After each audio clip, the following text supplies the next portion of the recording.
Halo adik-adik, kembali lagi bersama Les Online Sinau bareng Cikgu. Ya, hari ini kakak akan membahas materi kimia kelas 11 yaitu bab hidrokarbon. Ini adalah bab pertama kali yang harus kita pelajari di semester 1 ini ya. Oke, tetap semangat untuk belajar hari ini. Kita awali dengan materi di sini isinya adalah dari kata-katanya itu bisa kita ambil kesimpulan. Hidro berarti itu hidrogen, atom H itu ya. Sama atom karbon itu atom C. Jadi kita ngotak-ngatik atom C sama atom H aja. Nah, sebelum kita masuk ke materi apa aja yang kita bahas hidrokarbon, nah mula-mula hidrokarbon itu sejarahnya ada di bagian matriks senyawa organik. Nah, lah terus ada senyawa organik, kalau sampah itu kan biasanya ada tulisannya ya, sampah organik, terus sampah anorganik. Nah, bedanya apa sih? Kalau sampah organik kan kita taunya oh itu yang bisa gampang busuk dengan sendirinya. Misalkan contohnya daun, terus kemudian buah-buahan yang udah busuk dibuang kayak gitu kan maksudnya sampah organik. Kalau sampah anorganik itu kan yang susah terurai ya, kayak plastik dan kawan-kawan itu. Nah, apakah nanti senyawa organik anorganik juga kayak gitu? Berarti kita tulisin dulu di sini perbedaan antara senyawa organik sama senyawa anorganik. Nah, intinya yang bagian A ini kakak tulisin aja senyawa organik, ciri-cirinya apa aja. Nanti kalau senyawa anorganik tinggal berkebalikan gitu aja ya, karena hidrokarbon itu kan masuknya di dalam senyawa organik. Nah, kalau awalnya tadi kan kita pahami senyawa organik itu yang gampang busuk, itu udah kita lupain aja, kita masuknya ke sini, mulai masuk ke dalam reaksi ya. Nah, pengertian yang pertama untuk senyawa organik itu masalah ketika dia dipanasin. Nah, mungkin bisa dipanasin itu melalui pembakaran ya. Nah, kalau senyawa organik itu ciri-cirinya kalau dipanasin itu mudah terurai. Mudah terurai ketika ada proses pemanasan gitu ya. Mudah terurai. Nah, contohnya kayak sampah daun, sampah buah-buahan gitu mudah terurai kan ya. Kemudian kalau kelarutan, biasanya kan kalau kelarutan itu kan dimasukkan di dalam air ya. Air itu kan kalau kelas 10 semester 1 kan kita tahu kalau air itu adalah senyawa polar karena dia punya PEB. Nah, kalau kita masukkan di sini, kalau senyawa organik itu dia itu bakalan sukar larut dalam pelarut polar. Pelarut polar itu contohnya adalah air ya, karena dia punya PEB kalau kelas 1. Bedanya polar sama non polar. Nah, gampangannya aja kalau kita bahas masalah air dengan senyawa organik itu contohnya adalah air sama minyak. Air sama minyak kan sampai kapanpun dia nggak akan bisa bersatu ya. Jadi si airnya tadi pelarut polarnya, kemudian minyaknya itu adalah senyawa hidrokarbonnya ya. Kemudian yang ketiga itu kita masuk ke titik lebur sama titik didih. Nah, titik lebur sama titik didih mereka hidrokarbon itu cenderung rendah. Nah, contohnya hidrokarbon yang paling dekat dengan kehidupan kita sehari-hari itu kan ada contohnya si gas LPG itu, sama ada paling deket lagi ada bensin. Nah, itu kan mereka punya titik didih yang sangat-sangat rendah sehingga itu akan rentan kalau mereka itu terkena pemanasan yang ekstrim ya. Contohnya makanya kalau di LPG itu jangan sampai ada gas yang bocor, nanti takutnya meledak. Kemudian kita juga nggak boleh nyalain korek api atau rokok di SPBU contohnya gitu kan, yang paling gampang ya. Kemudian untuk masalah kereaktifan, ketika dia direaksikan itu mereka kurang reaktif, jadi kurang bisa bereaksi dengan yang lainnya ya. Kurang reaktif itu kurang bisa bereaksi dengan lainnya. Sama dia yang jelas istimewa banget ini nanti kita bahas juga, dia bisa membentuk rantai karbon. Nah, Kan tadi kita bahasnya atom karbon, atom C ya. Atom C itu nanti dia bisa bergabung dengan C yang lain, jadi membentuk rantai yang sangat-sangat panjang seperti itu. Nah, oke, itu pengertian senyawa organik. Untuk senyawa anorganik nanti kita bisa bahas bertolak belakang dengan senyawa organik yang sudah saya tuliskan di sini ya. Oke, terus kemudian bagian yang kedua, setelah senyawa organik kita juga harus mengetahui cara untuk identifikasi senyawa karbon. Nah, identifikasinya itu caranya seperti apa? Nah, ini untuk identifikasi senyawa karbon ini caranya itu gampang banget ya. Jadi contohnya aja saya punya sampel ya, punya suatu sampel itu nanti caranya adalah dibakar. Jadi direaksikan dengan O2.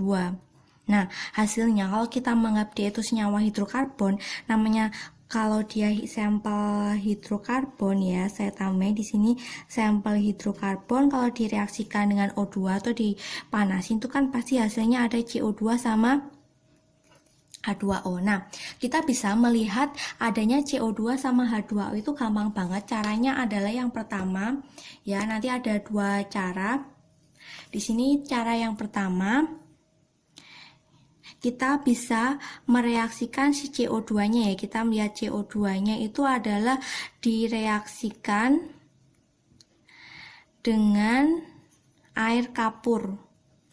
Nah, direaksikan dengan air kapur. Di sini contohnya adalah si CaOH2. Ya, nanti air kapurnya itu bisa CaOH2 atau bisa BaOH2, nanti tergantung sikonnya aja. Nanti kalau direaksikan dengan CaOH2 nanti kok warnanya hasilnya itu jadi warnanya keruh. Nah, warna keruh berarti dia positif ada CO2-nya, otomatis dia positif ada karbonnya ya. Kemudian untuk melihat H2O-nya itu juga gampang, ini kita reaksikan dengan kertas kobalt ya, kobalt itu CO ya, CO-nya kecil ya, kobalt. Nanti hasilnya adalah kan awalnya si kertas kobalt itu kan dari biru ya, warnanya biru, nanti dia bakalan bisa berubah jadi warna merah muda. Nah, jadi bisa diidentifikasi senyawa karbonnya itu dengan dua cara, yaitu dengan mereaksikan hasil pembakaran itu dengan air kapur. Kalau warnanya dari keruh, nah warnanya jadi keruh itu nanti dia positif ada CO2-nya, positif ada karbonnya. Kemudian kalau dengan kertas kobalt kok warnanya jadi merah muda, berarti dia positif ada H2O atau positif ada hidrogennya, seperti itu. Nah, selanjutnya setelah kita tahu senyawa organik, senyawa anorganik, sama identifikasi senyawa karbon, yang ketiga adalah yang sudah saya singgung sedikit tadi mengenai kekasan atom karbon. Jadi di sini istimewanya si atom karbon yang nggak bakalan dipunyai oleh senyawa atau yang tidak akan dimiliki oleh atom-atom yang lain ya. Istimewanya di mana gitu ya. Jadi intinya adalah yang pertama, atom karbon kan kita selama ini kan kita sudah tahu atom karbon itu kan memiliki nomor atom 6 ya. Nah, kalau kita buat konfigurasi, kalau kelas 1 kan kita belajar yang namanya konfigurasi menggunakan kulit, itu kan 2 ya, kemudian 4. Nah, di sini bisa diambil kesimpulan kalau elektron valensi atau elektron di kulit terluar itu kan sebanyak 4 ya. 4 di sini, yang terakhir di sini ya, elektron valensi itu pengertiannya elektron di kulit terluar. Nah, sehingga dia tangannya itu kalau pengen sempurna, jadi semua atom itu dari golongan 1A, 2A sampai 7A itu kan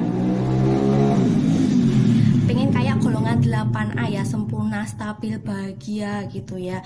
Jadi caranya adalah dengan berikatan dengan 4 atom yang lain. Makanya C itu punya tangan harus 4 biar dia sempurna kayak golongan 8A. Nah, Nah, jadi tangannya 4. Kemudian yang kedua itu adalah dia bisa membentuk rantai karbon. Nah, karena dia tangannya 4, kan itu bisa diisi dengan hidrogen, bisa diisi dengan oksigen dan lain-lainnya, tapi dia juga bisa berikatan dengan sesamanya. Jadi ada C, kemudian atasnya C, kirinya C, kanannya C, bawahnya juga C, seperti itu dan seterusnya. Dia bisa membentuk rantai karbon. Kalau atom yang lain sesamanya nggak bisa berikatan panjang gitu ya maksudnya. Nah, karena dia bisa membentuk rantai yang banyak banget, jadi makanya di sini kita bedain yang pertama ini berdasarkan jumlah ikatan. Nah, nanti jumlah ikatan itu kalau kasarannya aja ya, nanti ada ikatan yang bentuknya itu tunggal. Jadi semuanya rantainya itu ada atomnya tunggal semua ikatannya. Nah, kemudian nanti ada yang bentuknya rangkap 2. Nanti kita bahas namanya, nanti ada alkena. Kemudian rangkap 3. Nanti ada alkuna namanya ya, tapi kita bahas di akhir aja gitu ya. Kemudian yang kedua, selain berdasarkan jumlah ikatan, itu nanti bisa bentuk rantainya. Bentuk rantai, kalau mereka saling berikatan dengan sesamanya, itu bisa membentuk rantai yang terbuka. Terbuka itu antara ujung sama ujungnya itu tidak saling berhubungan ya, jadi terpisah gitu. Kemudian yang terakhir itu ada yang tertutup. Nah, tertutup itu siklis, jadi bisa membentuk segitiga atau segi 4 ya, aromatik ya. Contohnya yang paling terkenal itu nanti ada benzena. Benzena itu ada senyawa siklis yang aromatis, jadi ikatan rangkapnya selang-seling, rangkap tunggal, rangkap tunggal gitu ya. Nah, lain ada, nanti kita bahas satu persatu ininya ya, materi di dalamnya di sini berdasarkan rantai karbonnya. Kemudian yang ketiga itu ada masalah di posisi atom karbonnya ya. Di sini yang ketiga ada di posisi atom karbon. Nah, nanti posisi atom karbon nanti pengertiannya ada 4 macam ya. Nanti ada atom karbon primer, sekunder, tersier, sama yang terakhir kuarterner. Nah, nanti langsung saya contohin aja. Saya punya misalkan rantai, gampangnya begini dulu ya. Punya rantai, kemudian ini berikatan dengan sesamanya gitu. Nah, mana aja yang atom primer, sekunder, tersier, sama kuarterner. Nah, kita pahami dulu. Namanya atom kalau dikatakan primer itu artinya mengikat satu atom C yang lain. Ya, mengikat satu atom C yang lain nih, contohnya yang saya tunjukin di sini ada C ini ya, ini primer kan mengikat cuma ada di kanan, yang bawah ini juga mengikat yang atas saja kan, yang kanannya juga mengikat atas saja, ini yang saya tunjuk mengikat bawah aja, kemudian yang paling ujung kanan mengikat kirinya aja, ini berarti atom yang primer. Nah, kemudian yang kedua itu ada atom posisinya yang sekunder. Nah, berarti urutannya dia mengikat 2 atom C yang lain. Nah, atom C yang lain berarti di sini ada, ini lihat, ini sekunder ini kan, berarti dia mengikat kiri sama kanan ya. Oke, dia mengikat 2. Terus kemudian yang ketiga ada tersier. Tersier berarti selanjutnya ada dia pengertiannya mengikat 3 atom C yang lain. 3 C yang lain contohnya di sini saya tunjukin aja, ini ya, ini tersier mengikat kiri 1, kanan 1, bawah 1 gitu ya. Kemudian yang terakhir itu ada kuarterner.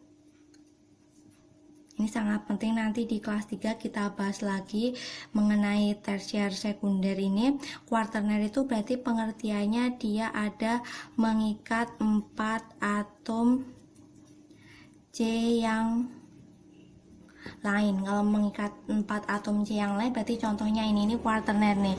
Saya tunjukin ini kan berarti mengikat atas 1, kiri 1, kanan 1, bawah 1 gitu ya. Nanti banyak-banyak latihan soal biar paham mengenai apa itu atom karbon primer, sekunder, tersier, sama kuarterner.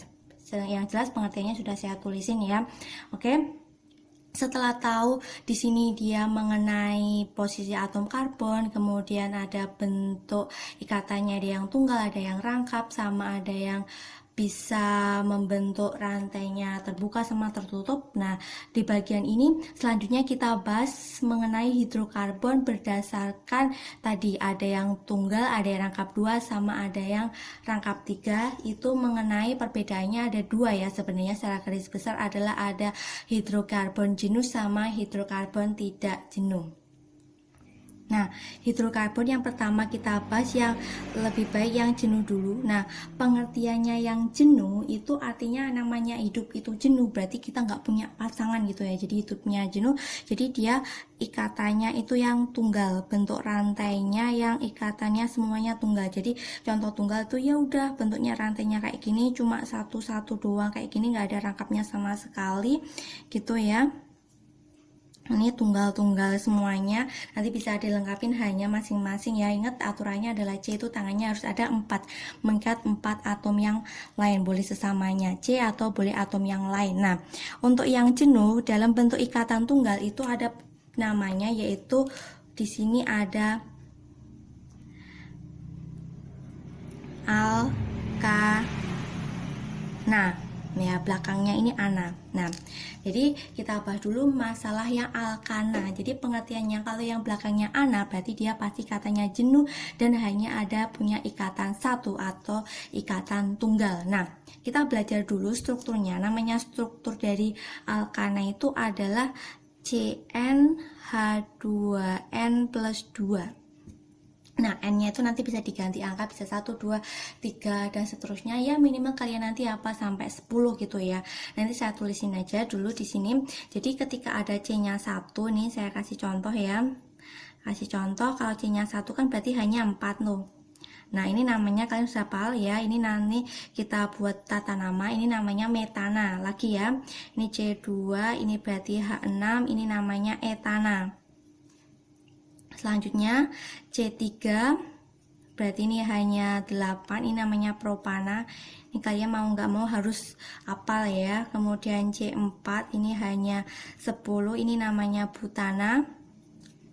Ya, lanjut C5 nanti hanya 12, ini namanya pentana. Lanjut C6 H14, ini namanya heksana. Ya, C7 hanya ini berarti 16, ini namanya heptana. Kemudian C8 ini namanya oktana. Ya, sampai 10 lah ya. 9 itu berarti namanya nonana. Dan yang terakhir, sebenarnya ini masih panjang lagi, tapi ya hafal sampai 10 aja lah untuk awal-awal, namanya dekana. Itu ya nama dari 10 macam alkana, dari mulai C-nya 1 sampai C-nya 10. Mau nggak mau harus kalian hafal. Aturannya jangan lupa CnH2n plus 2 ya. Oke, untuk alkana di sini memiliki beberapa materi yang harus kita bahas. Selain ada metana, etana, kita masuk ke tata nama yang sesungguhnya ya. Oke, kita masuk di bagian tata nama. Nah, sebenarnya untuk tata nama itu dibagi menjadi 2. Nanti kalau dia tata nama dari alkana yang ikatannya itu tunggal dan itu rantainya itu lurus atau tidak bercabang ya, lurus aja.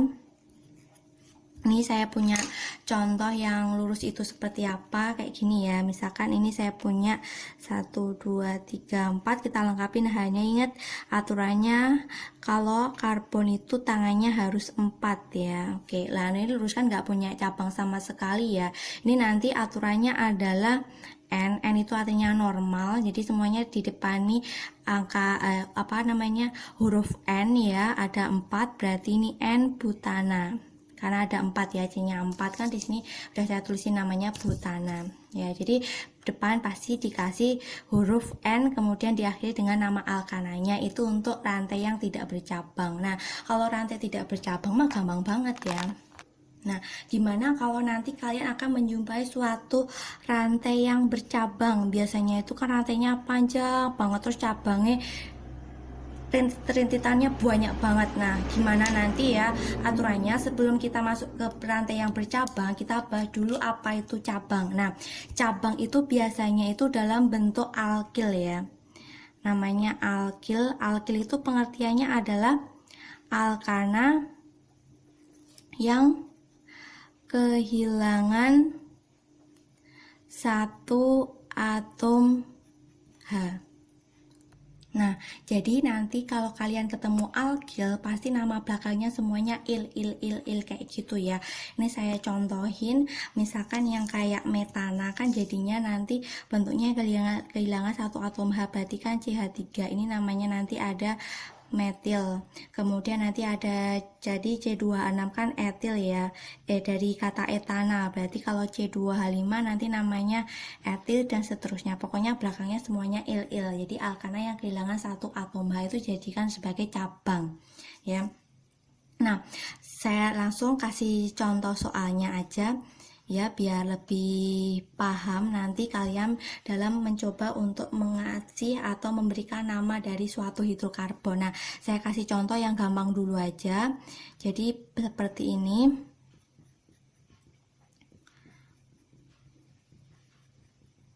Nah, ini saya punya rantai kayak gini kan kelihatan kan ya di sini. Jadi langkah-langkahnya ini ya, saya tulisin langkah-langkahnya di bawah sini aja. Ini langkah-langkah yang harus kalian tempuh. Jadi yang pertama, langkah dalam pemberian tata nama itu adalah tentukan rantai utama. Jadi pengertiannya rantai utama itu adalah yang rantai dengan jumlah C paling banyak, jadi rantainya yang paling panjang gitu ya. Jadi yang paling banyak berarti kan di sini ada CH3, CH, CH2, CH3. Nah, setelah itu langkah kedua adalah kita menentukan penomoran. Ingat, penomoran nanti dimulai dari ujung terdekat dengan cabang. Ini aturannya ya, jangan sampai lupa. Aturannya penomoran harus dimulai dari ujung yang paling dekat dengan cabang. Berarti kan di sini cabangnya kan ada di sebelah kiri ya. Berarti penomorannya dari kiri 1, 2, 3, 4 seperti itu. Nah, mari kita memberikan namanya. Jadi saya tulis di bawah sini aja. Namanya itu kan yang saya lingkari ini dia sebagai cabang, karena itu tulisannya CH3 berarti kan itu namanya metilnya. Aturannya adalah nomor cabang terlebih dahulu disebutin ya, kemudian nama cabang ya, setelah itu yang terakhir baru nama rantai utama. Nah, di sini ya, saya kasih namanya untuk rantai itu, namanya jadinya nomor cabangnya dulu. Ini ada di nomor 2, berarti nomor 2. Kemudian nama cabang, karena CH3 itu namanya metil, tulis aja metil. Kemudian rantai utamanya 4, berarti itu namanya alkana ya, 4 butana. Seperti itu namanya. Nah, contohnya tadi sudah paham ya, namanya jadi 2-metil butana. Nah, sekarang saya kasih contoh yang kedua. Contoh yang kedua, begini, saya tulisin rantainya dulu. Misalkan ada kejadiannya seperti ini ya. Bentuk rantainya saya buat dia cabangnya lebih banyak.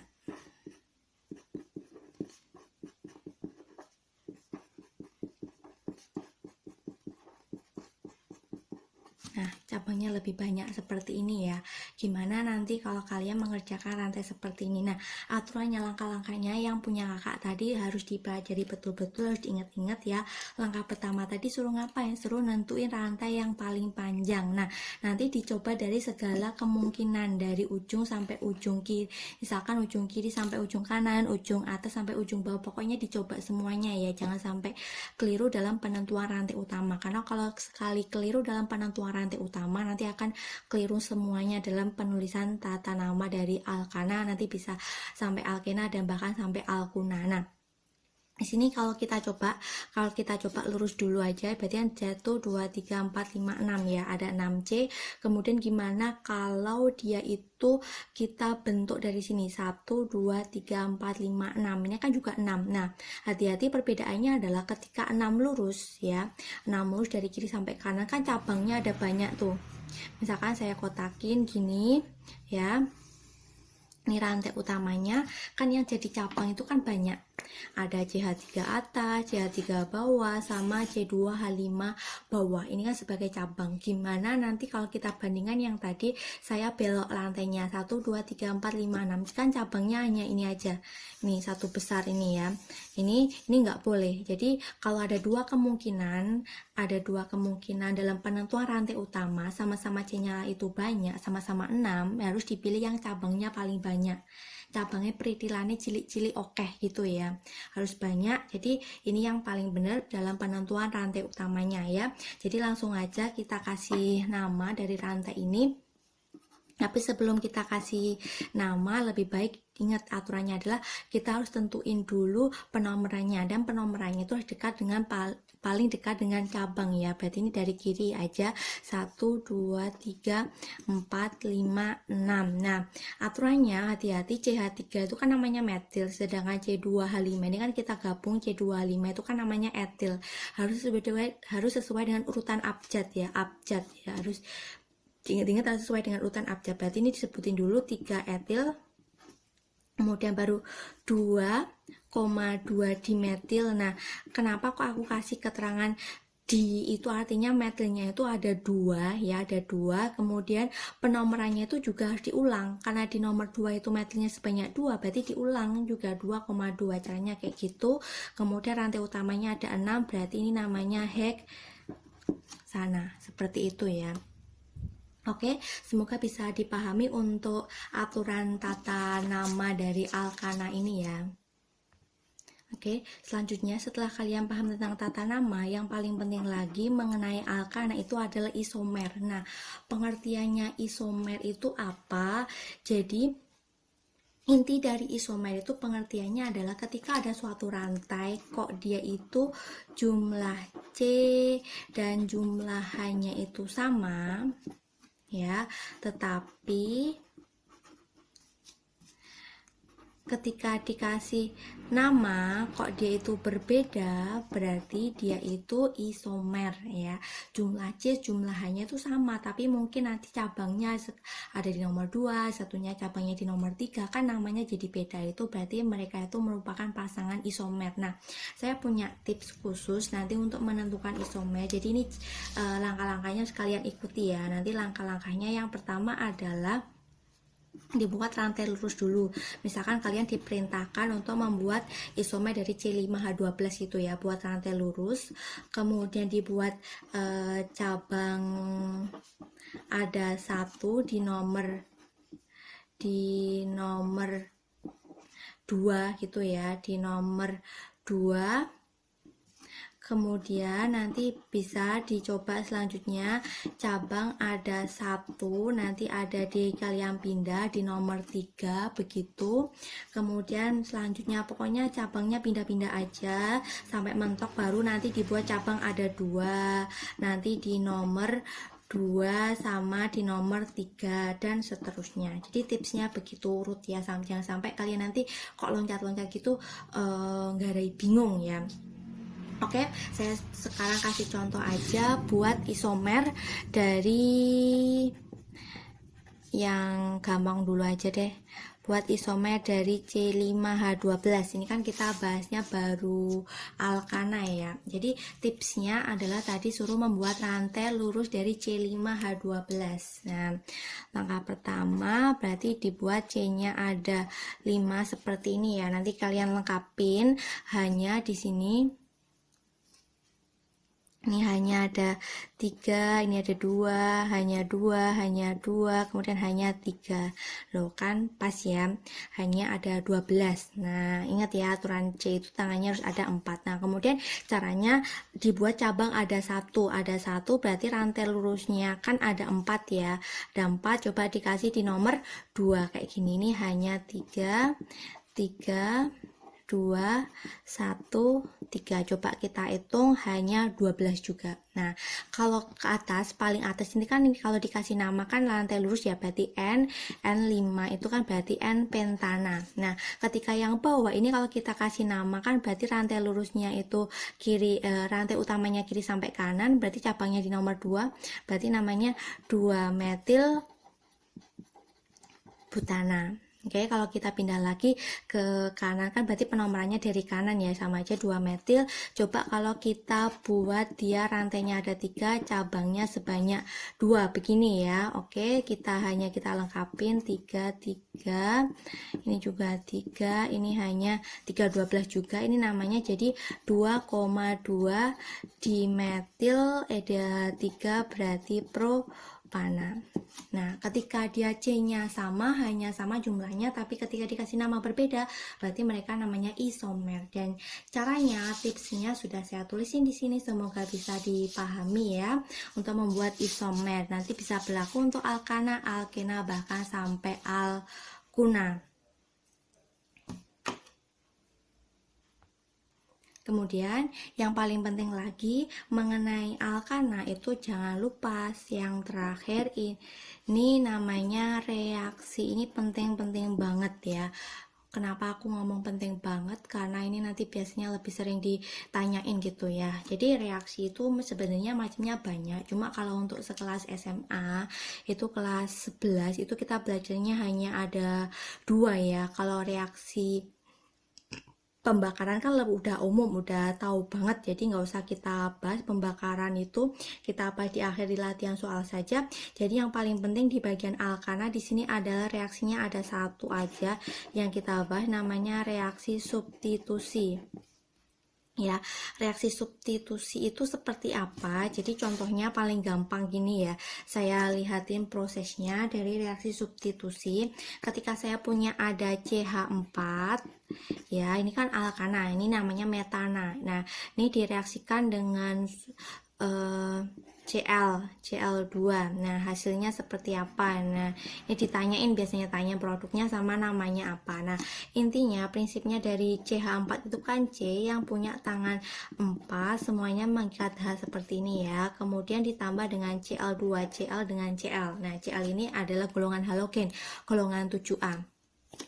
Ya, nanti posisinya namanya substitusi adalah ada proses penggantian. Jadi hanya ini kan posisinya sama, jadi atas, kanan, kiri, bawah semuanya sama, lepas 1. Kemudian kan posisinya di sini kosong tuh, kosong diisi dengan Cl. Ya, ada yang pergi, ada yang datang gitu ya prinsipnya. Nah, ada yang pergi, ada yang datang. Nah, jangan sampai posisinya kosong ya, jangan juga hatinya kosong. Nah, bahaya nanti. Nah, nanti hasilnya adalah hasil produknya. Nanti jadinya ini C hanya ada 3, kemudian ini ada Cl plus H yang berikatan dengan Cl. Nah, cuma ada ya, ibaratin tukeran pasangan aja lah. Nah, ini namanya jadi kalau dikasih nama ini jadi metil klorida, alkil halida ya, metil klorida, atau bisa juga dikasih nama halo alkana, klorometana juga boleh. Nah, jadi prosesnya ada penggantian. Nah, itu kan contohnya dari CH4 kan kesederhana banget. Jadi saya contohin lagi, misalkan kalau kayak gini, ada CH3, ini ada CH2, CH, CH3. Nah, ini kita reaksikan dengan Cl2. Nah, ini yang digantikan ini siapa? Ini hanya yang mana? Hanya kan banyak banget. Kalau tadi kan C-nya ada 1, hanya ada 4. Kan posisinya sama-sama di atom C yang ini aja gitu ya. Nah, ini C-nya banyak banget. Hanya yang mana ya? Jadi prinsipnya nanti adalah prinsip kekuatan. Nah, nanti prinsip kekuatan itu tersier. Kalau kuarternya kan nggak punya H ya, hanya udah habis karena keempat-empatnya mereka C. Tersier itu lebih kuat daripada sekunder. Kemudian sekunder itu lebih kuat daripada primer. Ini prinsipnya. Nah, berarti kita cari yang tersier ada nggak? Oh, tersier ada ini. Ini yang saya kasih tanda bintang. Nah, berarti ini hanya lepas ya, atau kemudian Cl-nya masuk, ada yang datang, ada yang pergi gitu ya prinsipnya. Nah, berarti nanti bentuk rantainya jadi seperti ini. Ini tetap CH3 ya. CH3, kemudian di sini ada CH2. CH2, kemudian ini C yang ada Cl-nya, kemudian di bawah ada tetap ada CH3, sama ini ada CH3 sama plus HCl, diganti pasangannya tadi ya. Berarti ini namanya ada, kalau penomoran kan dari kanan ya, karena ini ada kloro itu awalnya C ya sebenarnya, karena ejaannya pakai Inggris, kemudian ada metrik kan berarti urut abjad, berarti jadi namanya 2 kloro walaupun tulisannya pakai K ya. Kemudian ada 2 metil, kemudian ada 4, itu namanya butana. Jadi prinsipnya adalah yang paling kuat itu ada di tersier, kalau nggak ada berarti sekunder, kalau nggak ada berarti terpaksa ada di primernya. Itu dari yang sudah Kak jelasin masalah alkana, dari mulai tata nama, isomer, sama reaksi sudah saya kasih tips-tips semuanya, semoga bisa dipahami ya. Nanti bisa diulang-ulang lagi videonya sampai paham dan semoga bermanfaat. Jangan lupa like, share, dan subscribe video Kakak di Sinau bareng Cikgu, dan jangan lupa follow IG PR Matfish Game Online. Sampai ketemu lagi.